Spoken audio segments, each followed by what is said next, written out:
Please pray with me before the message. O Lord, may the words of my mouth and the meditation of all of our hearts be pleasing to you, our rock and our Redeemer. Amen.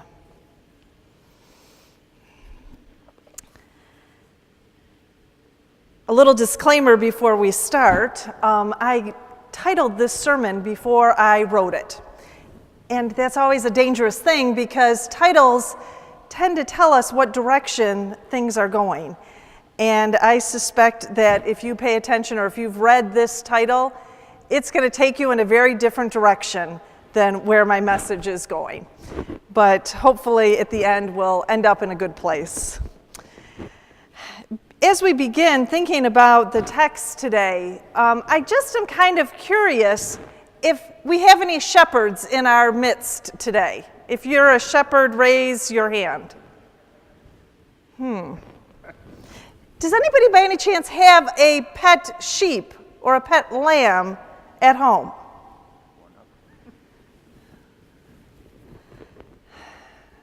Okay, we're not kind of getting anywhere with that. What about, now I may be dating myself a little bit, and another disclaimer, I only know about this because I have much older brothers. But is anybody familiar with a television puppet named Lamb Chop? I got a few hands going now, okay. How about Mary Had a Little Lamb? Okay. Has anybody heard of lamb stew or lamb chops? Or a leg of lamb? Okay. As you've answered my questions and raised your hand, I find it kind of interesting because I also would imagine that if I asked you to raise your hands, if you knew our first reading, Psalm 23, and if that reading had ever been a source of comfort to you, I imagine that most of the hands in this room would go up. Kind of a perplexing thing if you think about it, because none of us are shepherds. None of us own sheep. How could this very unfamiliar image then give us strength, give us comfort?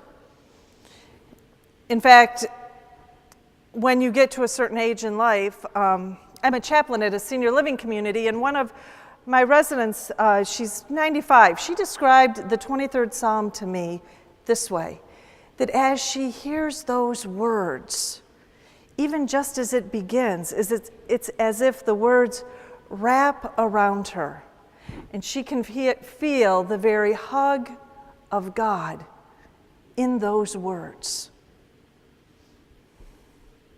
But if you ask one of our youth today, a teenager or a young adult, they might say something like, the 23rd Psalm? Why would anyone want to be compared to sheep?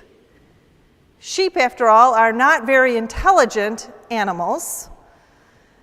It's definitely a case of a follower's mentality.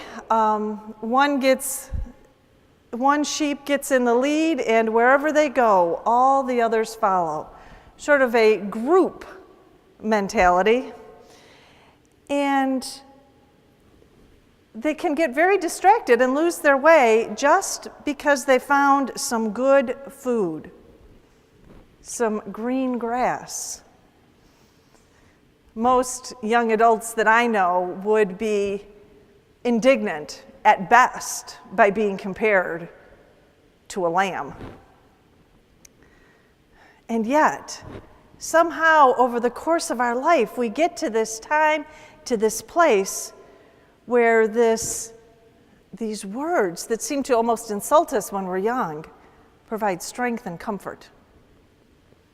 And I wonder, how do we get there?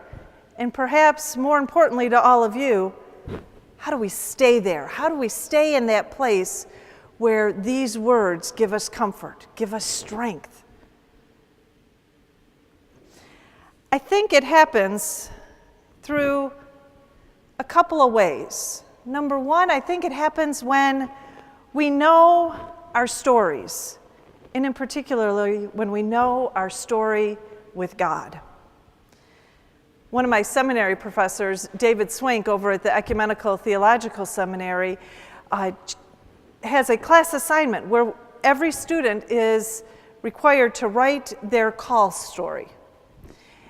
And in fact, if you have a member of your church go through the process for ordination, many times they have to write their statement of faith and their journey of faith. And while this is a good practice for a budding minister, I would suggest that it's also a good practice for any person in faith to sit down, to spend some time reflecting on your story with God. And when you do that, you find that there are times in your life where you couldn't have gotten through alone. That in the moment you wondered, how could you ever get through? How could you get through the loss of a job, your house being foreclosed, the miscarriage, the cancer, the death in the family? How could you get through another night pacing the floor with a sick child? And yet, we do. Somehow we do. And for those of us with faith, we look back and we realize that the way we got through had nothing to do with us, but everything to do with someone, something beyond us, with God.